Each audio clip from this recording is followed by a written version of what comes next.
love you, Cleveland. And I love you, Ohio. And a very pleasant welcome to this week's show, Bonus Time with Drennan, on the Big Play Sports Network. Hi, I'm Bruce Drennan, along with Ryan Smith. Great to have you aboard for this week's version. We've got so much to cover. Obviously, the Browns and the NFL, the college football playoff picture, and now the conference championship games following the Thanksgiving weekend. And then a little bit of baseball, hot stove league conversation and rumors, as well as covering the Cavaliers. So it's great to have you with us, and hope that all of you and your family and friends had a wonderful Thanksgiving celebration over the weekend. How about you, Ryan? You don't look any heavier.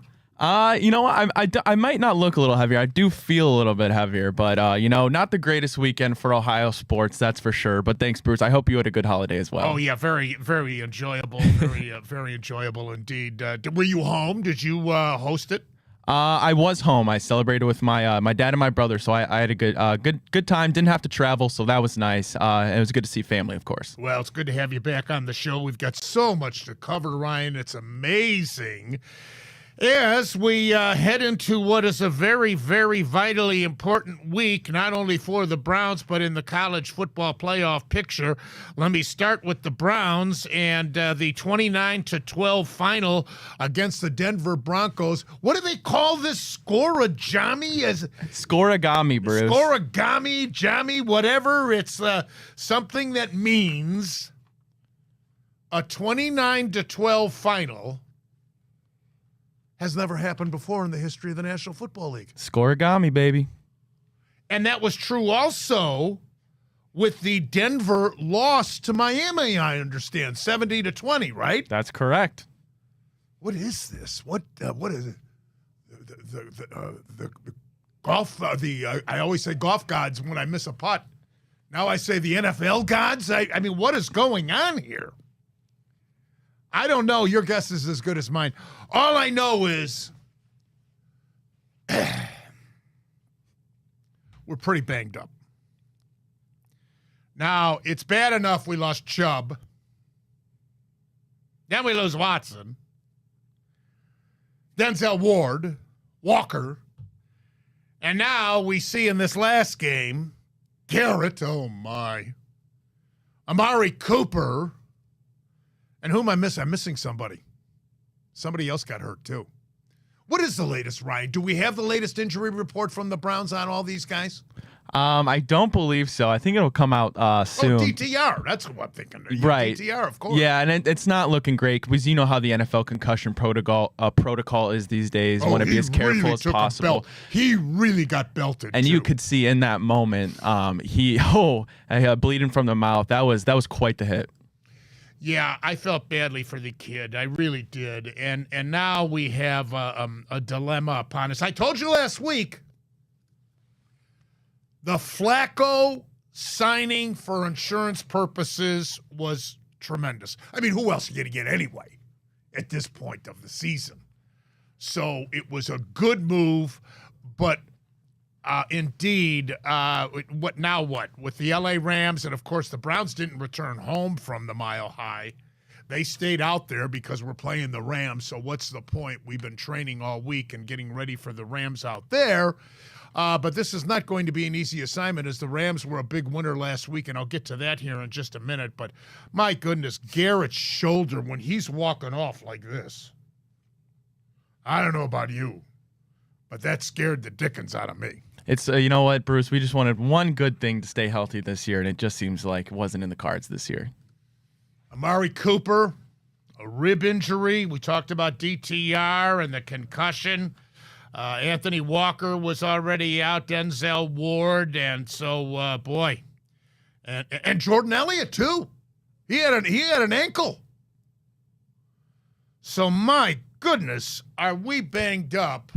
Going in, and heaven knows the schedule's tough enough without being banged up and undermanned, considering now with this loss, Denver's win, that puts them back in the picture. Buffalo lost in what was an incredible game, and I'll get to that too. But they're in the picture. So you have obviously Houston, who lost, but they're still in the picture for a wild card spot. And you have all these teams still vying for a spot, and Pittsburgh, because Baltimore's leading our division, so Pittsburgh right now is in a wild card position. It's going to be a dogfight the rest of the way, and it's going to be tight. You've got 5 teams, the way I figure it, fighting for 3 spots. Tough game. We knew it would be a tough game, though, going in, because Denver had been on a roll, and they had been playing very well defensively. You hold the Kansas City Chiefs to 3 field goals. And that was in Kansas City. They did that. Amazing. And then also the way that Wilson's been playing lately, too. It was just in the cards. Denver forced 3 fumbles in our game, and 2 of those 3 recoveries turned into 10 points. It translated into 10 points for Denver. I thought that was critical. At halftime, the Browns' defense was giving up over 5 yards per rush. Denver recorded 4 sacks, including the safety, which gave us, I guess, the scorajami, if you will, for what that's worth. But, if we don't have that pick at the beginning of the game, I mean, what the heck? We win the game. But I think the Browns at 7-4 are still in an advantageous position. The Browns are still in a good spot. I'm not going to cry or moan because it is what it is. It's to be credited for compiling the 7-3 record. Now, obviously, injuries are going to be a concern for our team, but we do control our own destiny. Just take it 1 week at a time. That's all they can do, Ryan. Yeah, we're getting into this last third of the season, 6 games left. And like you said, we do control our own destiny. Everybody, is throwing around that magic number of 10, right? So that means we just got to win half of our games remaining. And these injuries are tough. And like you talked about the Denver game, it really, a lot of it, what unfolded, was kind of, predictable, expected. The real unfortunate part about it is, of course, the loss. But for me, mainly, it was the drops. Like, you knew it was going to be a tough environment already, and then you go ahead and let your rookie quarterback down like that. It just sucks to see that. And then, of course, another quarterback injury unfolds. But like you said, we still are right there in the driver's seat, in the mix, if you will. So it certainly will be a entertaining last third of the season, to say the least. Yeah, I don't, now, as you recall, I said at the beginning of the season, and this won't come about, I said I wouldn't be shocked, I think is the way I put it. I wouldn't be surprised if all 4 teams in our division went 3-3. That's not going to happen now because of Cincinnati, but certainly it's still feasible with the other 3. I also said 10-7 might be good enough to win this division. Now with Baltimore in the position that they're in, I don't think that will be the case, although I do agree with what Ryan just said, that if we get to 10-7, that could be good enough to make it as a wild card in this division, particularly because Buffalo and Denver are behind us by a couple of games. So in the loss column. So that's a good thing. That's a good thing. All right. I want to get to the Pittsburgh-Cincinnati game. Boy, Ryan, how many times have we said this year that Pittsburgh wins games that they don't deserve to win? And I thought they did deserve to win this one, but they could have been beaten in this game is the point. That's the bottom line. 16-10, a turnover here, a bad pass. It's just amazing to me how they have dodged bullets all season long. Yeah, Bruce, I'll tell you what, they got to be the worst. So what are they right now, 8-3? Yeah. They got to be the worst 8-3 team in NFL history. No. They're tied with us. They're tied with us at 7. They're 7-4. Okay, nonetheless, they got to be the worst 7-4 team I've ever seen in NFL history. However, they did get the win, and I guess maybe firing Matt Canada kind of rejuvenated them a little bit. Although they still didn't score that much. However, they did have their highest yardage game this season. But yeah, Bruce, it's just. It blows my mind how they keep finding a way to win. They have not made, Ryan just alluded to it, the Pittsburgh Steelers have not made an in season, in season, head coaching or coordinator change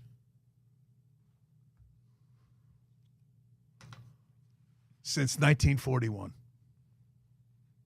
Think about that. Who was president in 1941?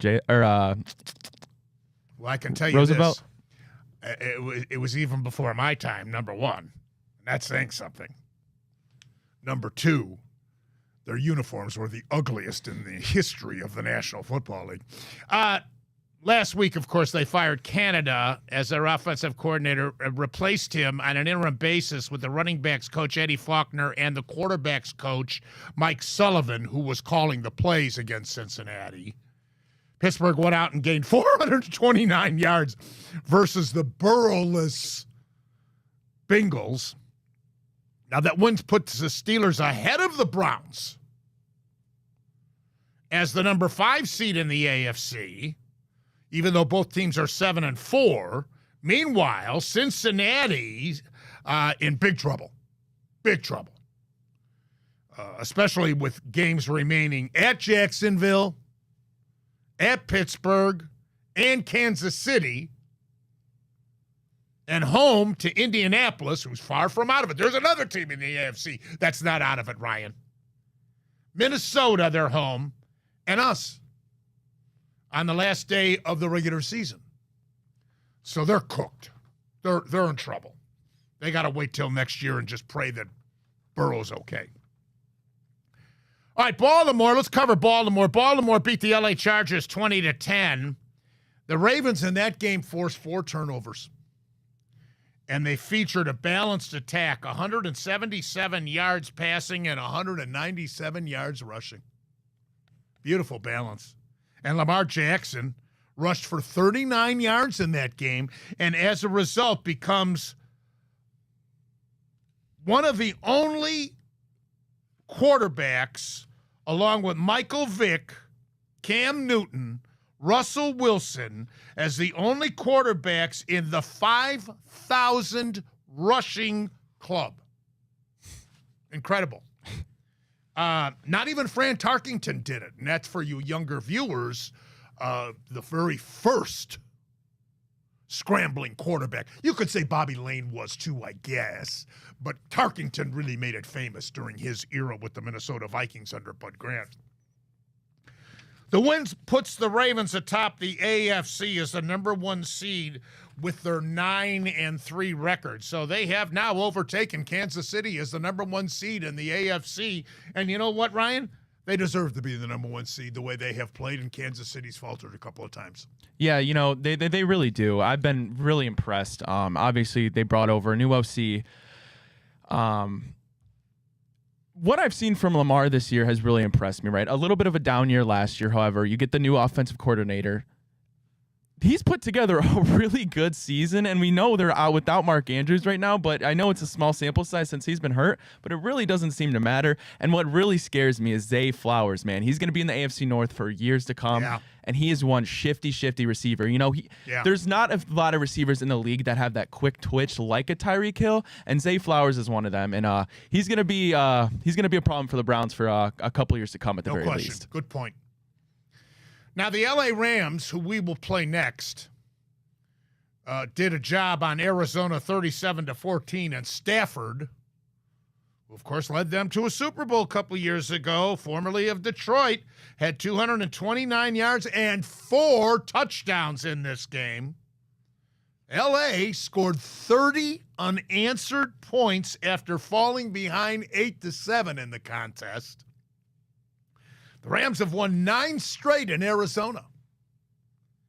And Kieran Williams, 143 yards rushing, so all the more reason to have Garrett healthy in there because we have to put pressure on Stafford and then be aware of the running game with Williams.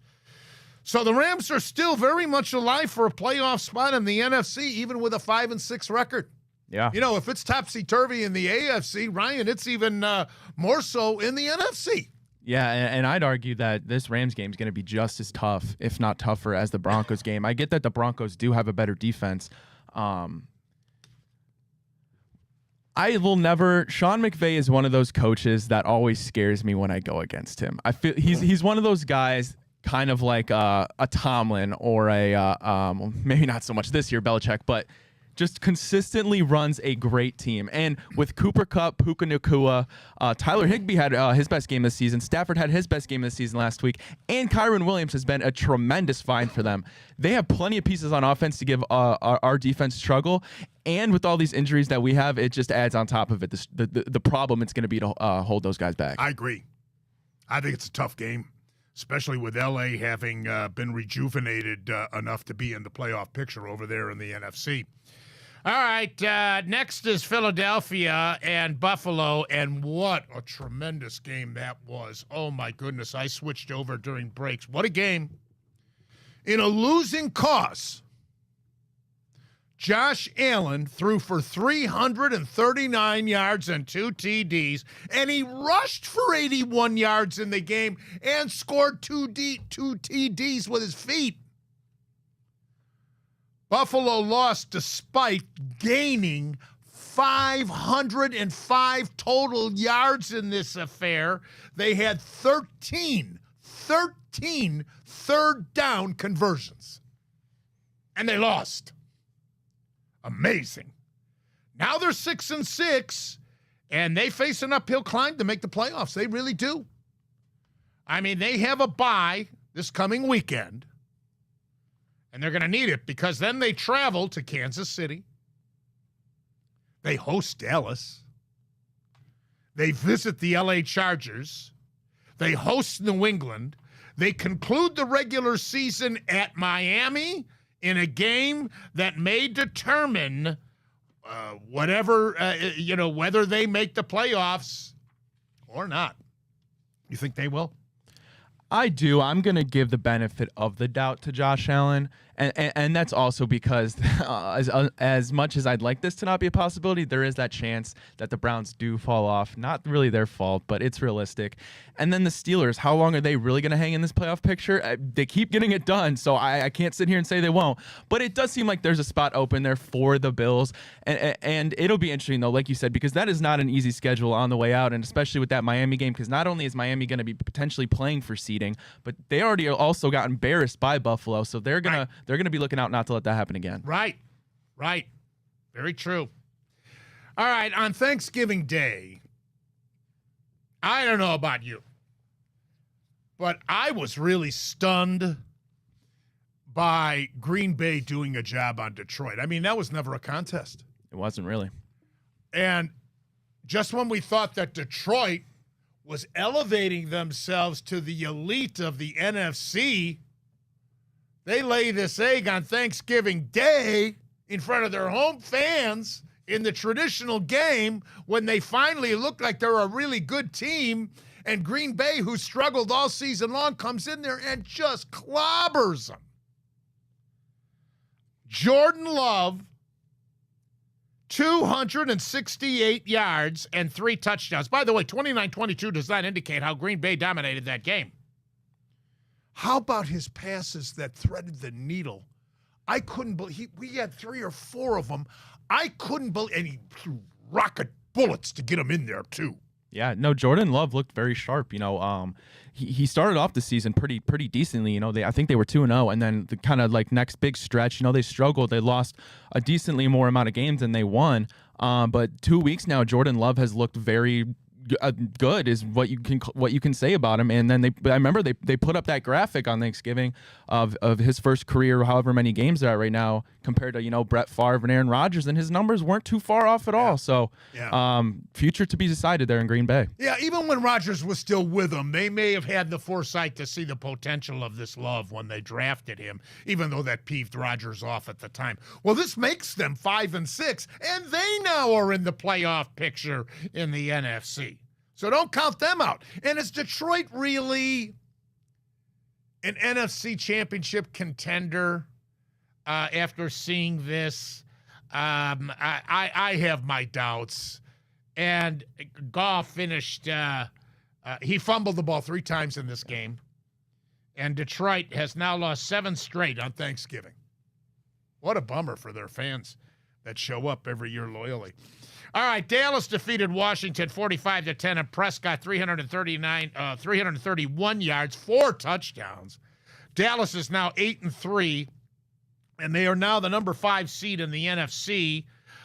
They would play Atlanta. Can Dallas win the NFC?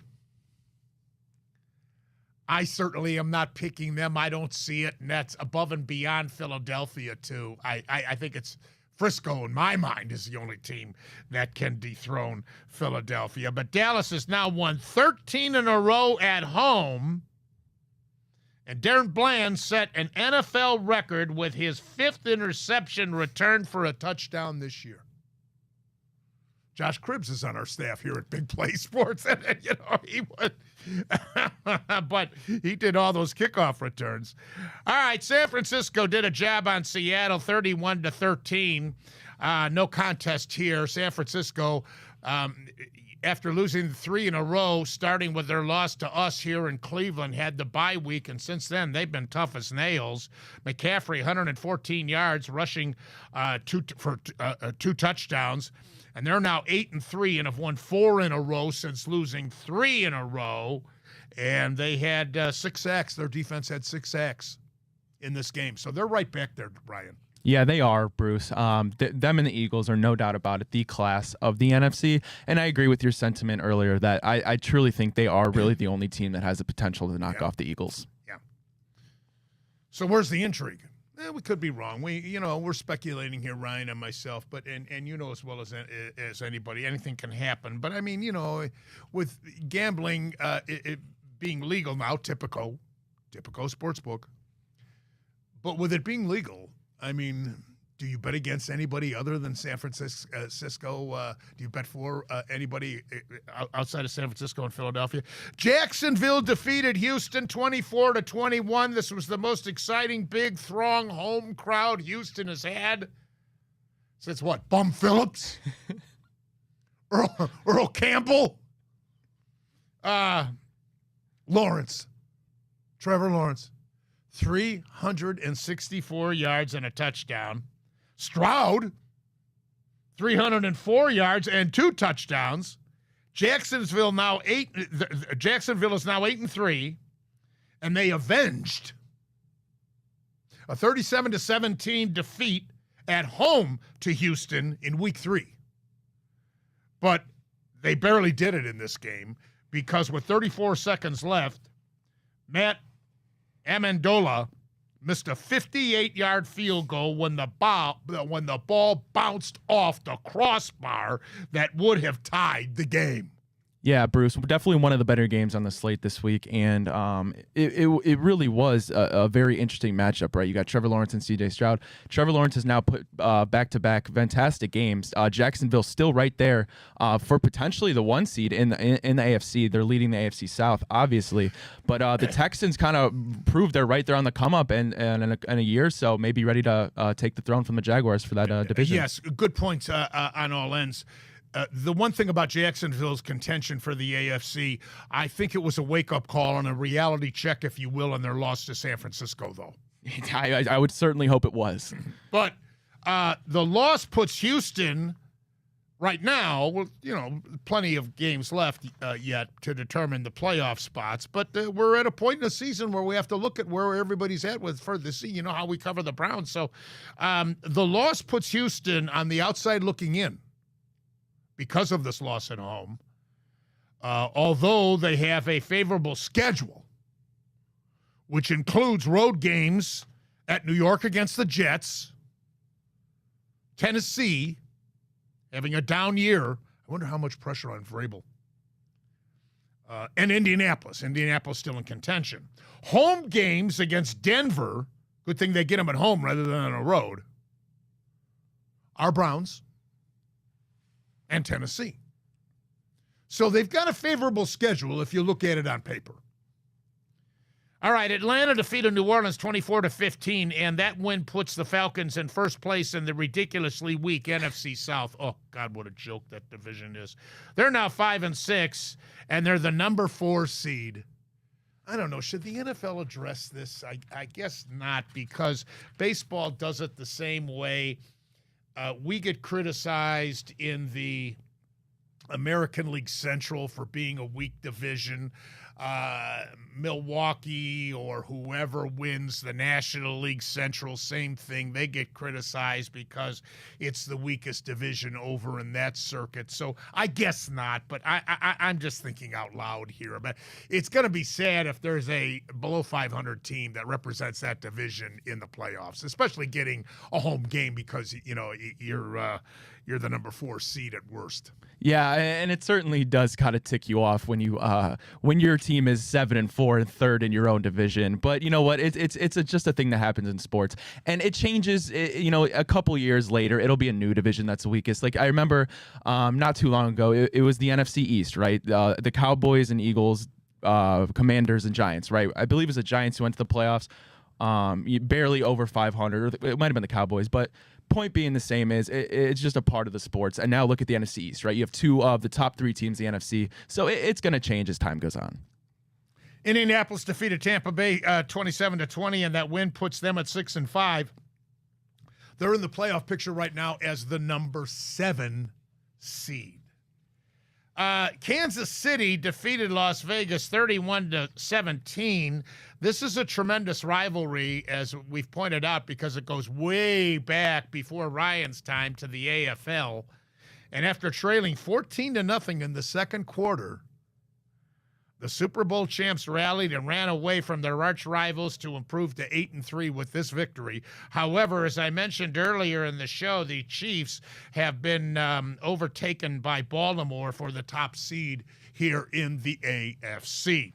And then Friday night, night after Thanksgiving, Miami really had an easy time with the New York Jets, 34-13. This game marked the first game ever played on Black Friday in the NFL. First game ever. And it's always been reserved for college, but this Dolphin victory launches them firmly into the command of the AFC East, puts them as the number 4 seed in the AFC. And then Monday night, Chicago defeated Minnesota 12-10, and Cairo Santos kicked 4 field goals, accounting for all 12 points by the Bears in this game. And that's all they needed to win. Incredible. Former Brown Josh Dobbs threw 4 picks in this game.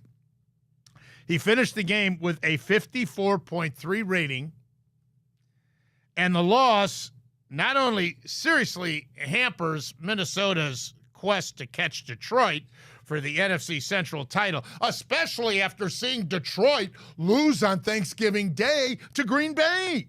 Yeah, it really sucks for Minnesota fans, right? Because you lose without giving up a single touchdown. You're kind of killed all your momentum when you were in a good spot to really win one more game and launch yourself into a probable place to make the playoffs. And on top of that, you're just about at that time where Justin Jefferson's either coming back this week or next week. So they were in a really good position, but it kind of faltered with that loss. But now they're in jeopardy of losing their number 7 seed in the NFC. So what we have forthcoming this week after all of that is the Thursday night game, which is an interesting one indeed. Seattle visiting Baltimore, and Seattle, of course, at 6-5, with all these other teams lurking at 5-6 and 6-6 in the NFC, and then Seattle on the road taking on it's Dallas, I should say. I said Baltimore, but Dallas, and this is a tough game for Seattle, especially because Dallas, I mentioned earlier in the show, at home is so tough. What I say, 13 in a row, I believe they've won at home, Ryan, and they're a 7.5-point favorite in this affair. Yeah, Dallas, no question about it, is the best statistical team in the NFL at home. When you look at their splits on home and on the road, honestly, they're 2 very different teams, and that's what kind of sucks for the Cowboys, because they are in the division with the Eagles, the best record in the NFL. So if they were in a different division and got the home field advantage in the playoffs, their season could have gone drastically different. Arizona's visiting Pittsburgh. Pittsburgh's a 6-point favorite over the hapless Cardinals, even though they've got Murray back. They're 2-10, and Pittsburgh, of course, finds these ways to win. Watch, they'll struggle in this game too, Ryan. They'll struggle in this game. They'll find a way to win it. They'll pull out a 13-10 victory. Yeah. It's like we did to them. Denver is at Houston. Boy, is that a big game. Yeah. Is that a big game or what? With Houston losing that tough one at home, and now they're back at home against Denver, fresh off their victory against the Browns and the winning streak that they've got going for themselves, the way Wilson's playing and their defense is playing. That's going to be an interesting game to keep your eyes on. Of course, our game with the Rams, they are a 4.5-point favorite. I checked the lines yesterday and the day before. Maybe that's even gone up. We'll find out with the injury report from the Browns, and that could go up even. Detroit is at New Orleans. Detroit's 8-3. New Orleans right there. Here's another 5-6 team in a ridiculously weak division who is still in contention. Kansas City is at Green Bay. The Chiefs are a 7-point favorite with their 8-3 record, but we saw the way Love played on Thanksgiving Day, and wow, they'll have the extra time to rest for this one, too. Keep that in mind. San Francisco's at Philadelphia in a rematch of the NFC Championship. How about Philly? Rematch of the Super Bowl in their last game. Now rematch of the NFC Championship in this game, back-to-back. Niners are a 2-point favorite.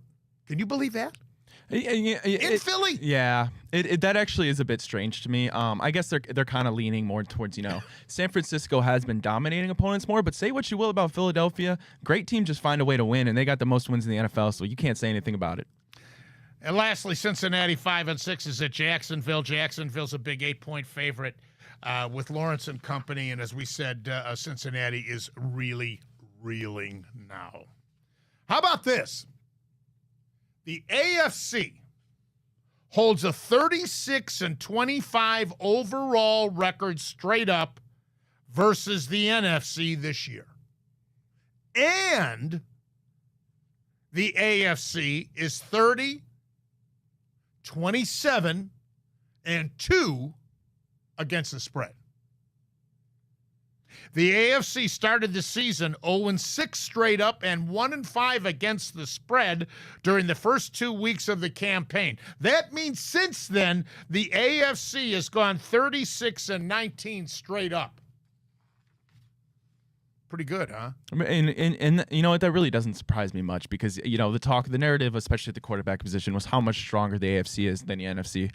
And it might be that way for a little while, right? You got a ton, and I mean a ton of young quarterbacks here in the AFC with now the emergence of a rookie like CJ Stroud. So it just gets more difficult, and it's been really cool to watch, honestly. Now, before we go to break, and then I want to dive into all the college football.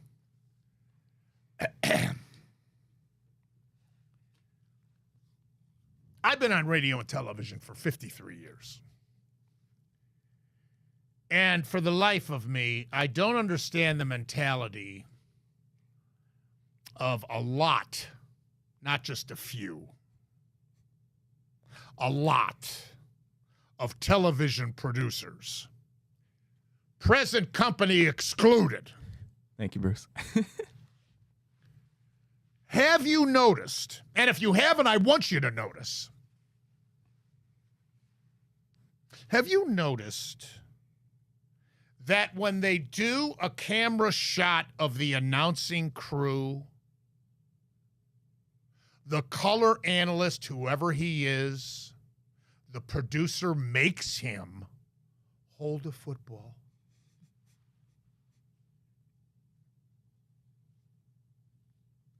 Why? You don't know that he's a color football so-called expert analyst? Why? He's not going to take a bite out of it. He's not going to throw it into the camera lens. Most of them aren't quarterbacks anyway. I mean, why? Why?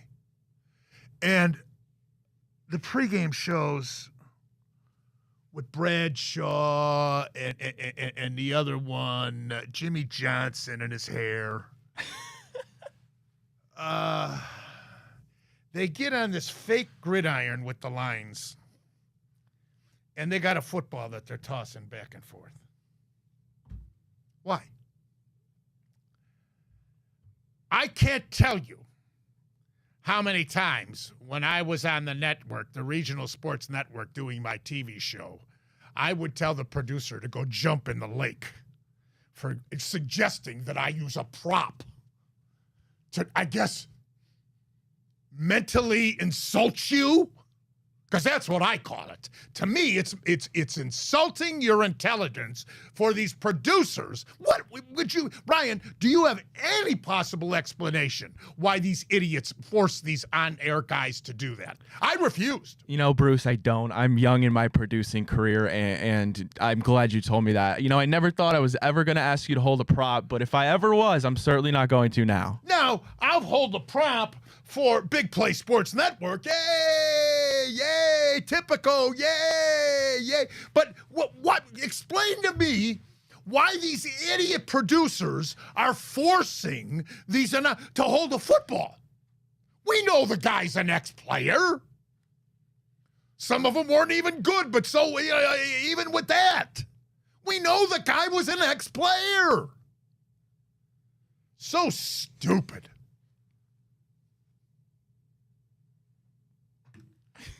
We'll take a break. We'll be back. I need a drink. Now here is the risk that Brown had to take with So glad to have you with us this week's version of Bonus Time with Drennan here on Big Play Sports Network. You know, need bet credits for this football season. Still a lot of football to be played, college and pro. The Big Play Network, presented by Tipico Sportsbook.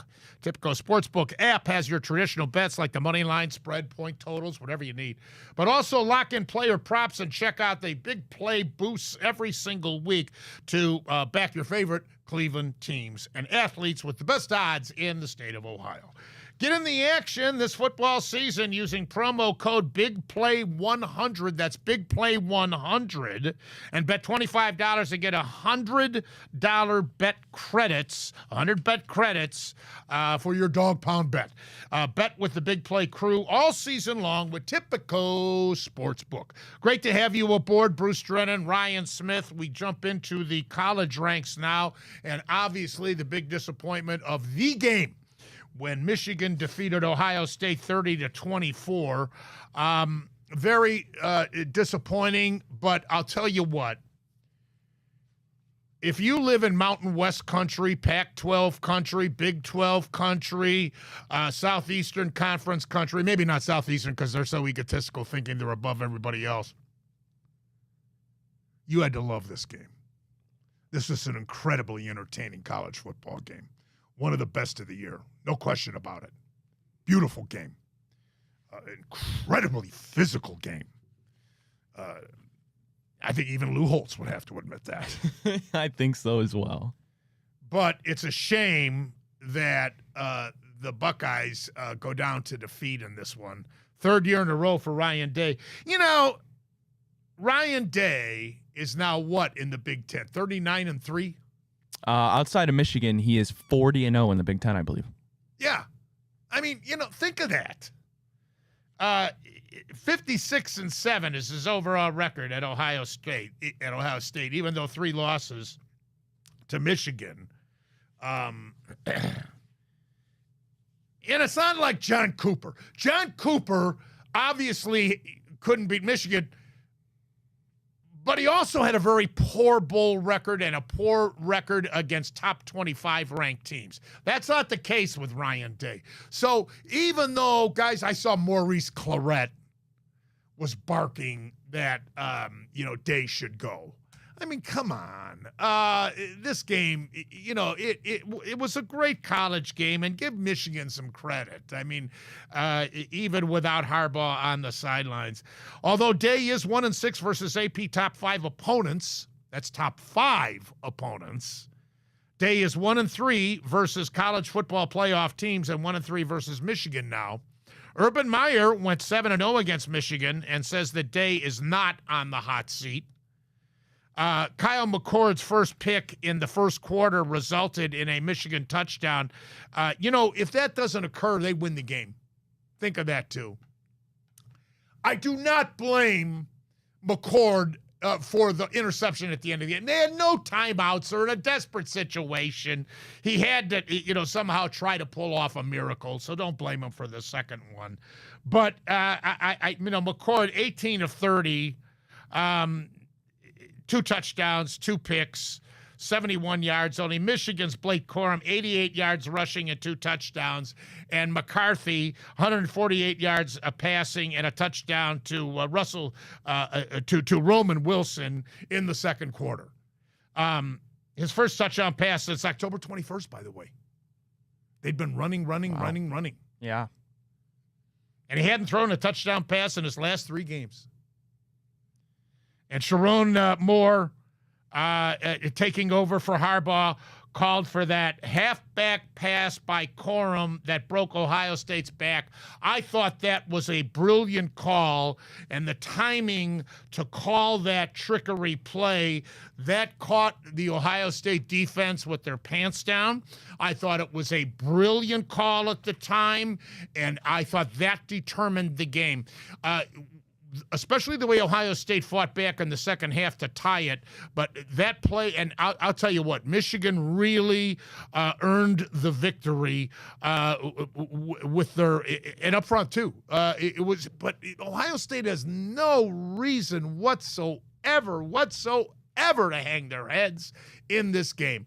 Your thoughts, Ryan?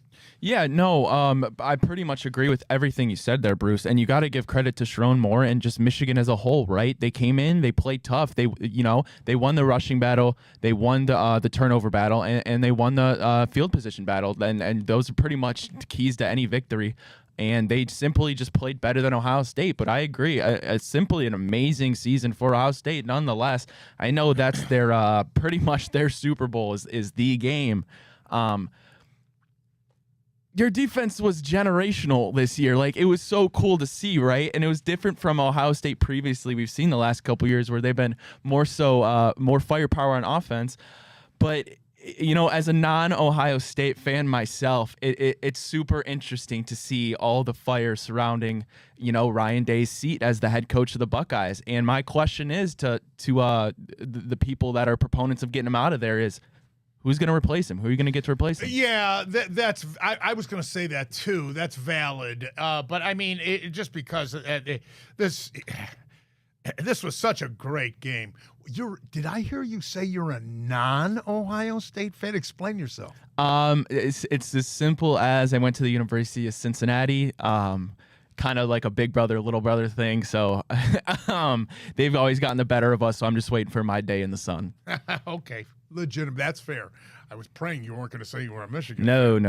Okay. I'm going to get to this more as I proceed through the new college football rankings, but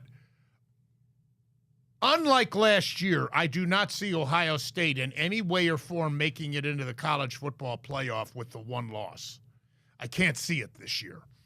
Things fell just right for the Buckeyes a year ago, and as we all know, it's a shame because we could have easily won the game against Georgia, and we would have easily defeated TCU. But there's no way that's going to happen this year.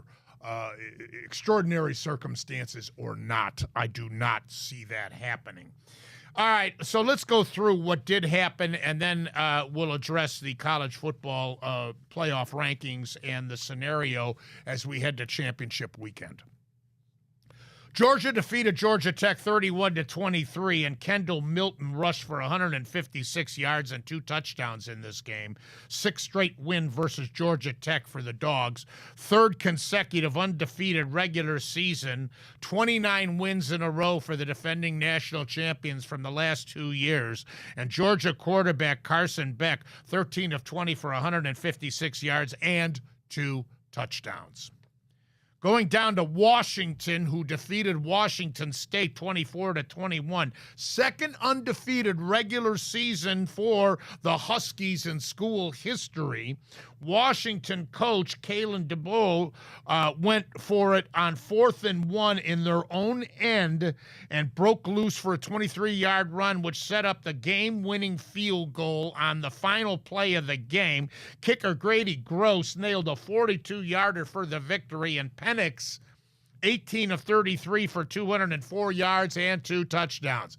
I knew they'd have a tough time with their arch rivals, but Washington did prevail. That had to impress the committee big time. Of course, they've got Oregon coming up. I'll get to that. Florida State defeated Florida 24-15, and the Seminoles trailed 12-7 at halftime and 15-14 after 3 quarters, with starting quarterback Jordan Travis out of this game.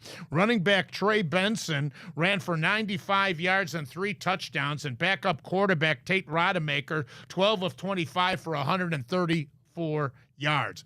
They are really in the driver's seat for making it to the playoffs because their championship game against Louisville just got beat. Inexcusable. That doesn't mean to say that Louisville can't pull off the upset against Florida State, because has Florida State really been tested this year outside of LSU? And how good is LSU? We'll get to that. Oregon 31, Oregon State 7. A lot of people thought this would be a lot closer game. Oregon quarterback Bo Nix 33 of 40, 367 yards in this one, 2 TDs. Also ran for another touchdown. Oregon lost, of course, to Washington 36-33 on October the 14th. And Oregon State coach Jonathan Smith has been hired by Michigan State to replace the scandaled Mel Tucker. Texas 57, Texas Tech 7. Texas kicker Bert Auburn made 5 field goals in this game. The Horns outgained Texas Tech 528 yards to 198, and former Buckeye Quinn Ewers 17 of 26 for 196 yards and a touchdown. Jaden Blue rushed for 121 yards and a touchdown, and Sevion Red rushed for 72 yards for the Horns. To add insult to injury, back in August, Big 12 Commissioner Brett Yormark encouraged Texas Tech coach Joey McGuire to take care of during against Texas in the season finale. Now, last Friday, during the game in Austin, of course, you know, Texas and Oklahoma are going to the SEC. That's why Cormac did that. So during the game in Austin, they put the video of Cormac, the commissioner of the Big 12, on the big screen and showed his statement to the throng in Austin. And the fans went crazy as the Horns were on their way to a 57-7 victory over Texas Tech. Boy, does that Cormac, does he look like a dodo doing that now? How embarrassing is that? He's probably laughing about it. Oh, yeah, he looks like an idiot. Alabama 27, Auburn 24.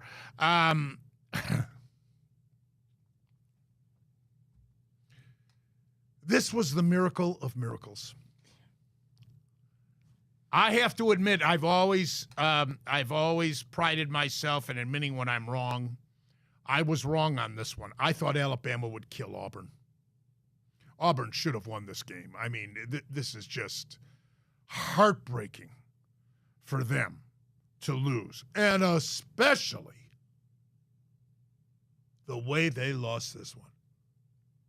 I mean to tell you, 4th and goal after penalties, 4th and goal from the 31, 32-yard line. Bama quarterback Jalen Milroe found receiver Isaiah Bond in the left corner of the end zone for the miracle pass and catch for the touchdown to beat Auburn in the most devastating, unbelievable fashion. Auburn coach Hugh Freeze made the terrible decision to drop 9 defenders into coverage and only rush 2. So Milroe had all day, and still he could have sat down and had a cup of coffee, smoked a cigarette. I mean, I'm telling you, it was unbelievably stupid of Freeze to only rush 2. I can't get over that. Milroe had all day long. But even with that, what are the odds and what is the percentage of being able to complete that pass with so little room? Here's where 31-yard line. He throws that ball. This is the corner of the end zone to throw the ball accurately enough and be able to make and it wasn't bad coverage. What are the odds of that little area being able to complete it as they did? It was a miracle. There's no other way to describe it. I couldn't believe it. It was Bama's 4th straight win over Auburn and kept alive their chances for the national championship. I don't know, Ryan, if I've ever seen anything like it. I mean, yeah. I didn't see it live. I really wish I did because that would have made it 10 times better. But for anybody who hasn't seen the play, I mean, you got to go check it out. And if Alabama can beat Georgia in the SEC championship and find a way into the playoff, the fact that play saved their season that's gonna be a moment that we're gonna see for quite a while. Well, Saban on the sideline just went like this. He was astonished himself. Yeah. You just said something interesting. If they could find their way into the playoff, I have been saying all along that if Bama beats Georgia, they're in. Jerry Palm, college football expert, who I respect, says that's not necessarily the case because of their loss to Texas. I'll get into that in a minute. I'll round out the top 10. Missouri defeated Arkansas big. Missouri finishes 10-2. They'll go to a good bowl game. And Louisville loses to Kentucky. I couldn't believe 38-31. Wildcats' 5th straight victory over Louisville. That's Southeastern Conference over the ACC. And to make matters worse is that Louisville lost this game at home and had nothing to play for since they already qualified for the ACC championship against Florida State. So, the college football playoff rankings come out, and now Georgia remains number 1, 12-0. Michigan goes from number 3 to number 2 with their win over Ohio State undefeated. Washington goes up from number 4 to number 3, still undefeated at 12-0. And Florida State gets back into the top 4 from 5 to 4 with their undefeated 12-0 record. So, let me finish. Oregon goes up from 6 to 5. They're 11-1. And Ohio State goes from number 2 to number 6 at 11-1. Texas is 7 at 11-1. Alabama's 8 at 11-1. Missouri and Ole Miss, forget about them. Very simply, if Georgia beats Alabama, Michigan's going to beat Iowa. If Washington beats Oregon and if Florida State beats Louisville, these top 4 teams that are undefeated, there is your Final Four. Do you agree, Ryan? I can't see another scenario if they all win. Yeah, I mean, no question about it. And the only possible thing that would throw that off, which I completely disagree with people that claim that Florida State, because they lost Jordan Travis, even if they go undefeated, shouldn't get in. I think that's so far-fetched and stupid. Yeah, if Louisville that's possible. Louisville could beat them. Yeah, because we don't know. I'm still not convinced, especially with Travis out. Yeah, I agree. I'm not that convinced about Florida State yet. But Louisville was obvious. What did they have to play for against Kentucky? Yeah. I'd like to see them knock off Florida State, to tell you the truth, because if Oregon beats Washington, how do you keep them out? You don't. I don't think so. If Alabama beats Georgia, not only should Alabama, by winning the Southeastern Conference, get in with the only loss to Texas, Jerry Palm doesn't think so. I do. It's still the best conference in the country. I agree. I'll argue that with anybody. Ryan, you agree. Very good. Absolutely. I don't think you need to be Oppenheimer to realize that. Good movie, by the way. Great movie. How do you keep Georgia out if Alabama beats Georgia? That's the problem right there. defending national champions with the last 2 years undefeated with only one loss. You can't. Right. And then so it'd be there's so many just I know, but here's before you swallow that, swirl around a little bit. Here's another one for you. Even if Alabama beats Georgia decisively, I don't think that should matter whether Georgia gets in or not. I think they deserve to be in, because how do you explain Ohio State getting murdered by Michigan a year ago and they still got in? I agree. And then on top of it, Bruce, you have a potentially Big 12 one-loss team in Texas, yes, who beat Alabama. Yes. Oh man. Yes. That's why all of these scenarios we're throwing at you translate into Ohio State. There's no way. Yep. No way. No way. And it really is going to be a shame. Now, here's the other scenario. And I think I threw this out on our show last week. Besides the semifinals and the championship, the committee controls the matchups in several other committee bowl games. Unfortunately, those matchups are not going to be ideal. Tulane's going to be in one of them, and if Alabama loses to Georgia, you could and Oregon beats Washington, you could have an Alabama-Washington matchup, which would be the best matchup. But, Ohio State may wind up playing Missouri or something. I mean, they're not going to be great matchups, which I don't like at all. You look forward to the other bowl games besides the semifinals and the finals. However, next year this is rectified with the 12-game expansion to the playoffs, because next year you would have all these top 10 teams in, plus a couple of more. So you would avoid, you'd have great matchups top to bottom in the playoffs next year. We're assured of that. My problem with the 12-team, going to the 12-team expansion, is that it will diminish the importance of these games we've just experienced. For instance, let's say next year, Ohio State and Michigan are both undefeated again and play. Or they're both have one loss and they play. Or one team is undefeated and the other team has one loss. Who cares? So what? Well, they'll care. Right, but yeah. But so what? If you lose, if you're Ohio State, whoever loses, you're still in and you're still a pretty high seed. Exactly. See, it's going to diminish the importance of what we just saw with Michigan and Ohio State and that possible upset of Auburn over Alabama.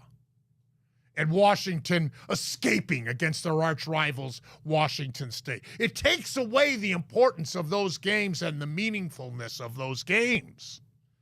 So, and what it also is going to do, and this is inevitable, is that you're going to have several 2-loss teams in the 12 teams, and you may have a 3-loss or 2 teams in there as well. All right, so that takes us to these matchups. Oregon is...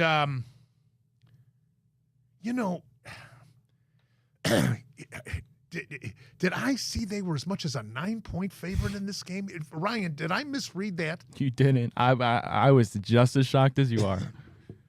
How do you explain that? I mean, I love Oregon. I think, one more minute in their game against Washington, they would have won and they would have been the undefeated team.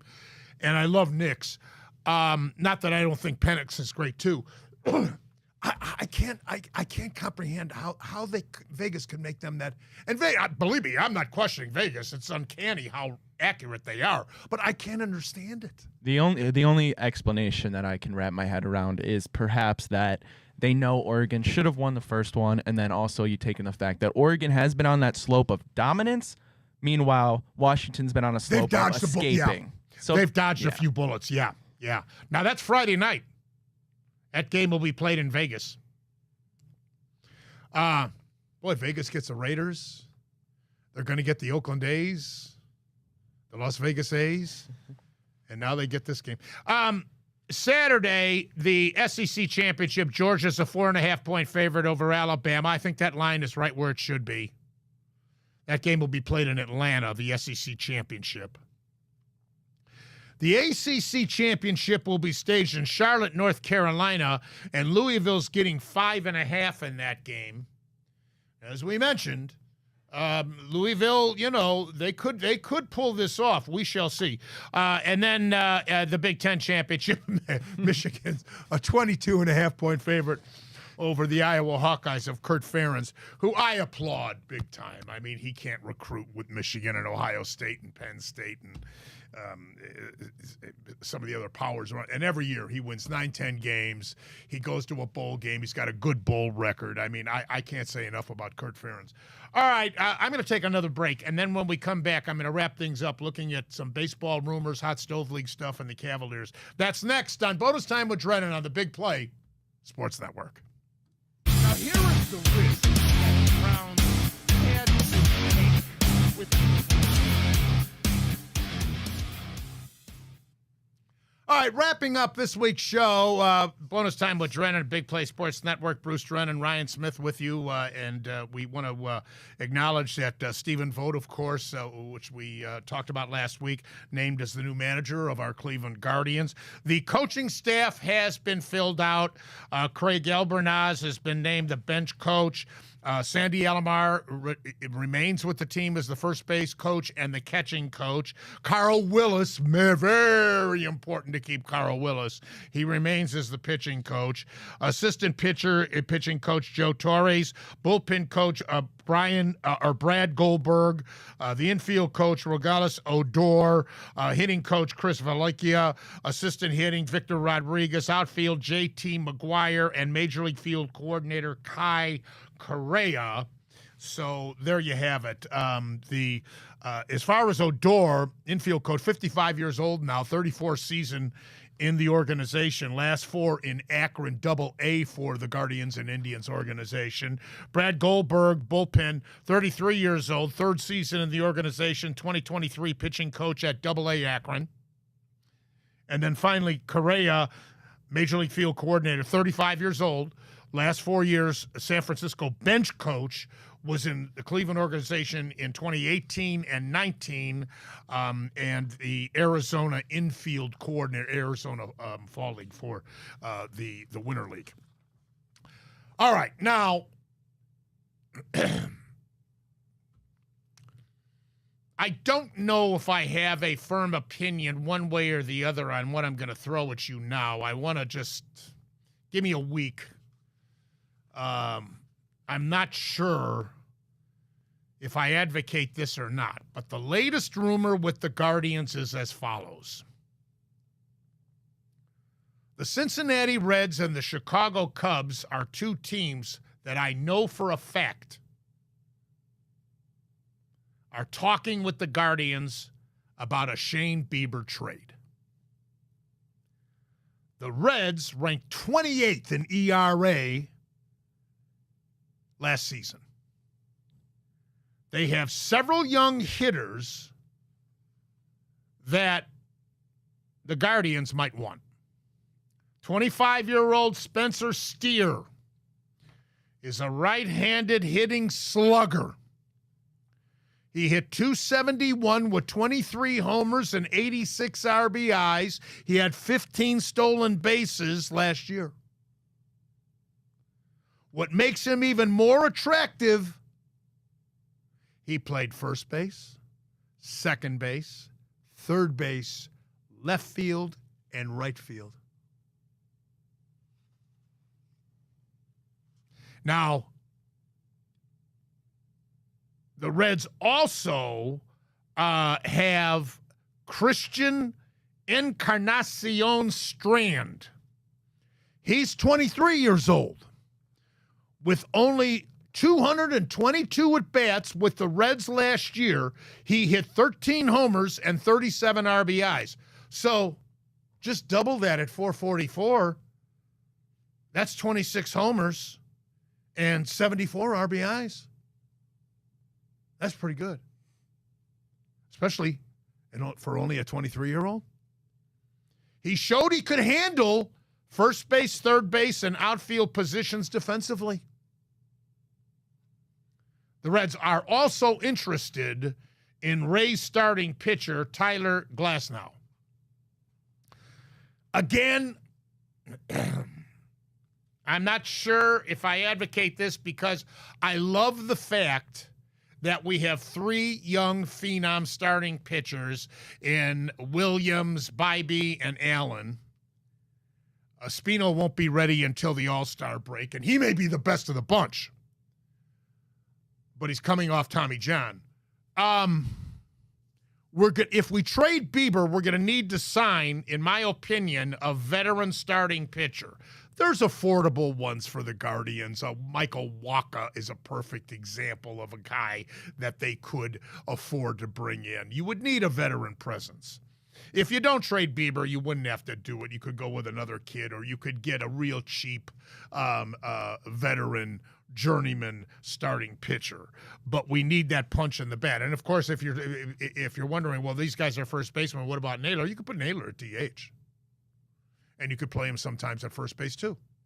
That's no sweat. No sweat at all. And if this kid, if these guys are capable of handling an outfield position, even more so. I mean, if Straw can't hit, I say move Quan to center field, and, you can get the corner guys preferably to hit with more power. I still haven't given up on Gonzalez. All right, now, the Cubs are the other team that I know for a fact are interested in Bieber. But it's unclear to me at this particular time, this particular recording of this show, how to determine what the Cubs will do or be able to offer. And the reason I say that is they very well may be in the running for Ohtani. They've got the money to do it. They also may be in the running for Yamamoto. In the case of Ohtani, Seihei Suzuki, the outfielder for the Cubs, played with Ohtani in Japan. They're buddies. And Yamamoto's from Japan. If indeed the Cubs go that route, I don't think they'd be in the picture for Bieber. But they do, because they still could sign Stroman. But they need, with St. Louis getting Sonny Gray now, they need to bolster their starting rotation. They came close to making the playoffs last year. They should have, and they didn't. So stay tuned. By the way, Suzuki's under contract for a couple of more years, so it makes sense to unite him with Ohtani or get the phenom Japanese pitcher Yamamoto. 3-time All-Star Chicago White Sox closer Liam Hendriks was named the 2023 Comeback Player of the Year in the American League.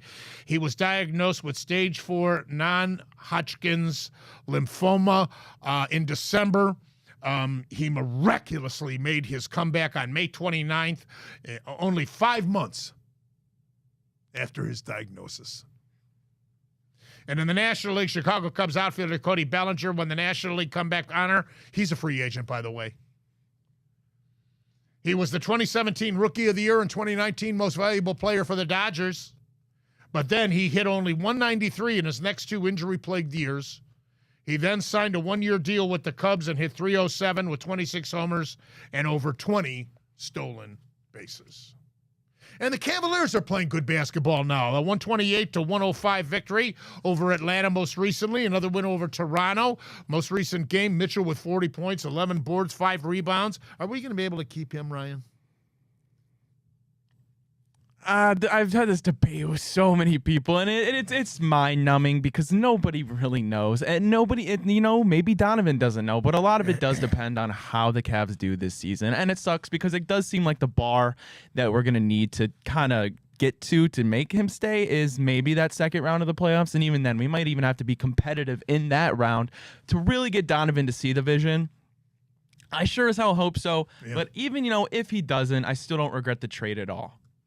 Evan Mobley, 17 points and 19 boards in this win over Atlanta. Garland, 19 points and 8 assists. Strus, 3 for 7 from three-point range.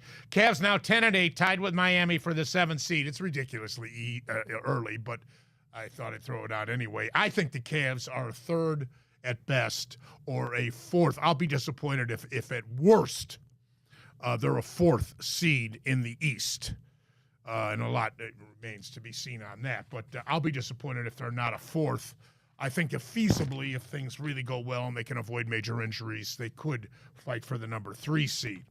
And the NBA in-season quarterfinals are upon us. Whatever that means.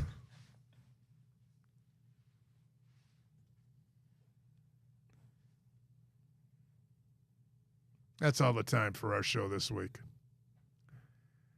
We look forward to having you join us next week after championship weekend. Go Browns.